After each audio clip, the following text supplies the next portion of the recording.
What you're looking at here is the evolution in Arborist saws from the Echo Corporation.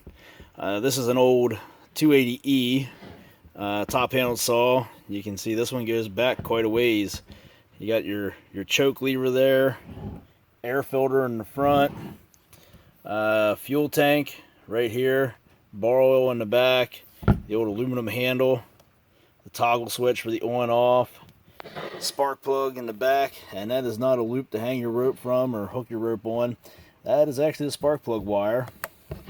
And over here on this side, you got two bar nuts. Your clutch cover is all part of your exhaust cover, and there's actually a release for the inertia activated chain brake. And this is Echo's newest and the top of their Arborist saw lineup, the CS2511T. You can notice some big differences right off the bat with this thing. We got the gas tank and the bar oil tank stacked on top of each other here and color coded. They're both in the front. Air filter is in the back. Spark plug is still down underneath there. Got a primer bulb up here, so it makes it a little easier to start. No aluminum handle. Got rid of that. We got a more ergonomic angled handle there. Our chain brake has the sight windows in it so you can see through there, see what you're doing. Over here on this side, you can see this is a split cover here. Chain brake and clutch cover, one piece up here with one bar nut. Muffler cover is separate back here.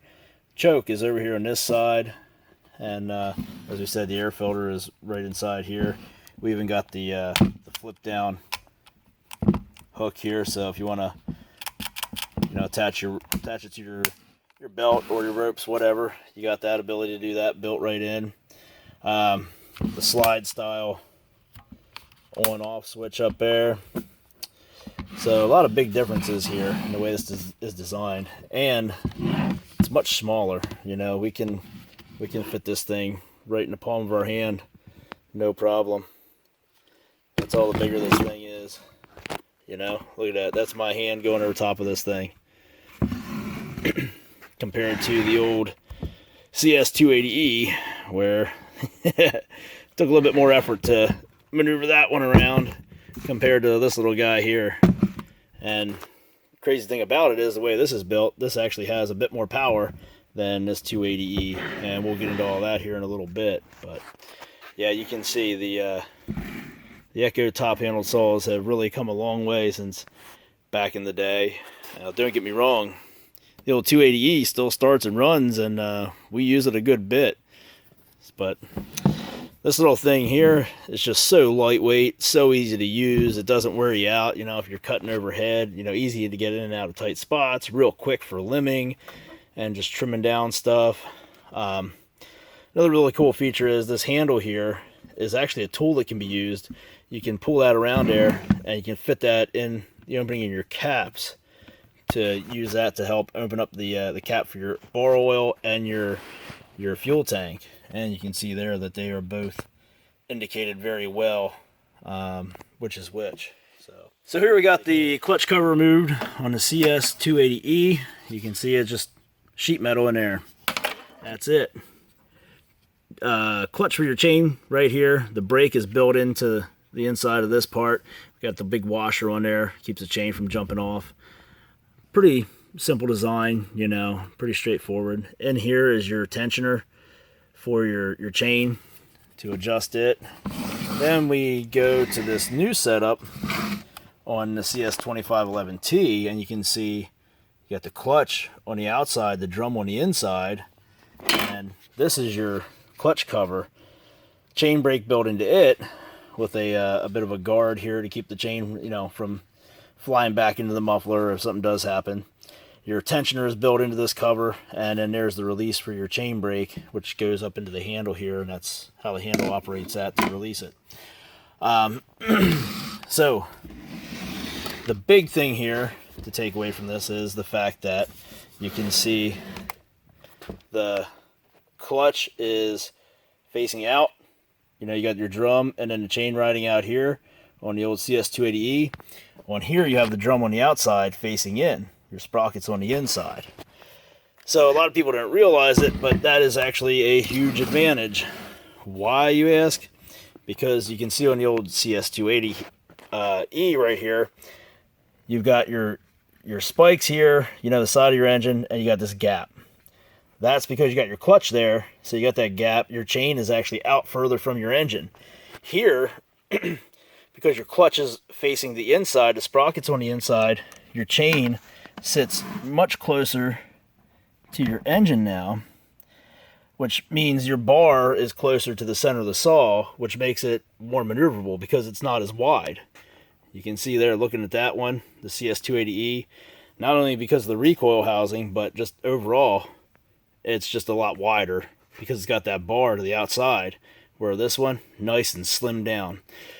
So not only can you get it in tighter spots, but again, because the saw is so light, you got your bar to the inside, everything's centered and balanced better than on the old CS280E, which looks like just a big bulky clunker compared to this little thing. You can see why this is such a popular saw. I mean, there's just so much going on with it that at first glance you think, what am I going to do with that tiny little saw? Well, you fire it up and you realize it's got some pretty good power for the size of it especially, but the maneuverability is awesome. The fact that it's lightweight, doesn't tire you out, is great. We've ran this with some other top-handled saws. The fuel economy on this thing is pretty darn good. That's another thing to consider there. Just overall, it's a huge improvement. Leaps and bounds from the 280E to this new CS2511T. So, pretty cool stuff going on there. And then another big thing is the filtration system and the carburetors, which we'll take a look at now.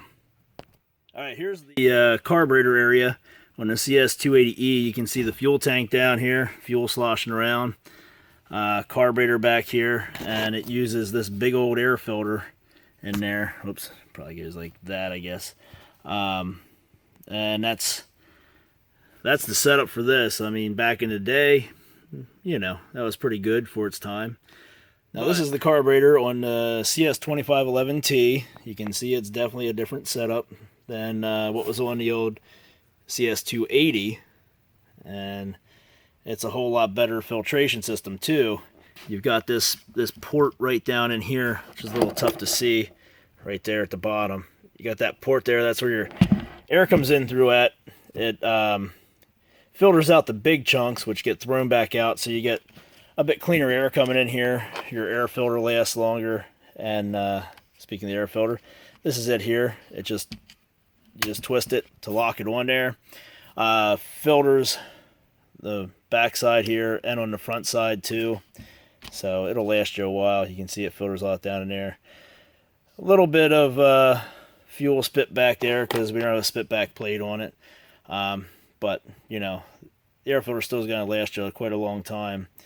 You know, regular maintenance, not a big deal. Just check on it every now and then. Definitely a better setup than this old thing in the old CS280. So here you can really see the size differences of these two saws. That CS2511T is just much smaller. The whole body of the engine, everything, just much smaller than this old CS280E.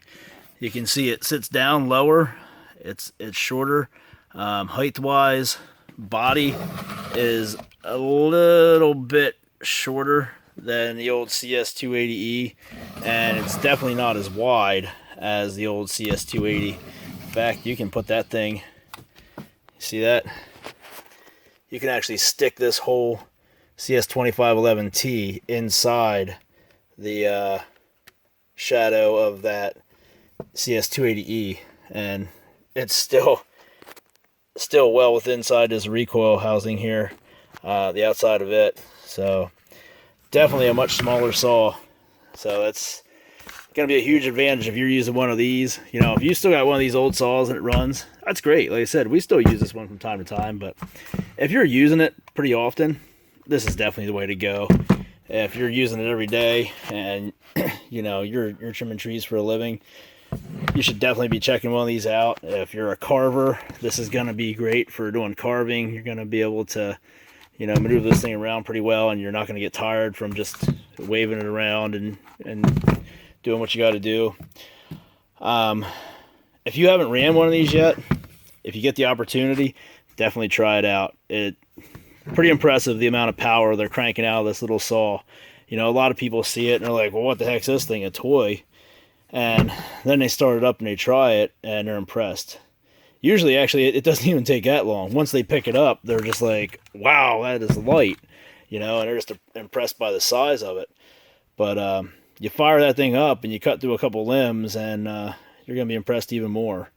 And if you're going from something older like this or another brand of big heavy top handled saw, it's gonna save you a lot of wear and tear on your arm and a lot of fatigue.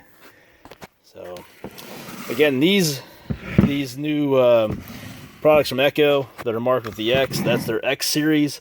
You know, you can also get them in a fleet deal if you're a landscaper. Get them with a couple backpack blowers, some trimmers, you know, and save yourself some money.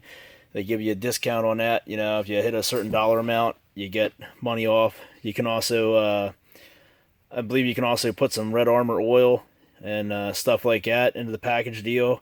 Echo has programs available for, you know, organizations like municipalities, schools, and places like that where you can get discounts on equipment. So this is a good one here. If, you know, you're teaching a landscaping class or an arborist class or anything like that, you know, this is something you might want to pick up. Stop in at your local dealer and talk to them about that. See what kind of deal you can get on it.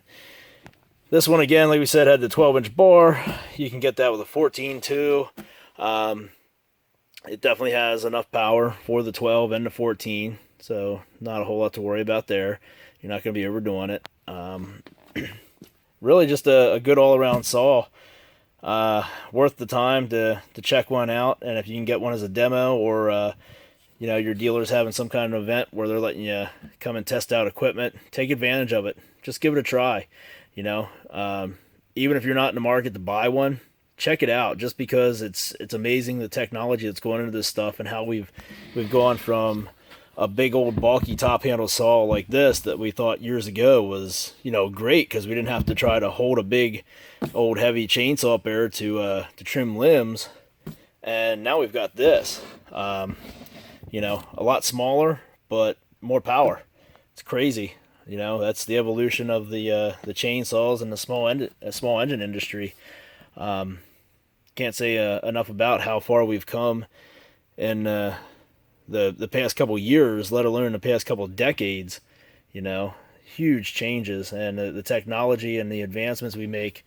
You know, it doesn't have to have you know, something like auto tune, a little microprocessor and stuff like that on there. It's just the way that we can get power out of these small engines.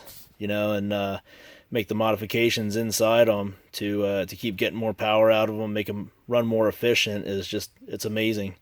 Really impressive. And this right here is a perfect example of that. So that's a look at our Echo top handled saws. Hope you guys enjoyed this. Hope you learned a little something as always. And if you liked what you saw here, be sure to subscribe to our channel and always keep checking back because we're putting out new stuff all the time. And we'll be talking to you soon. Thanks for watching.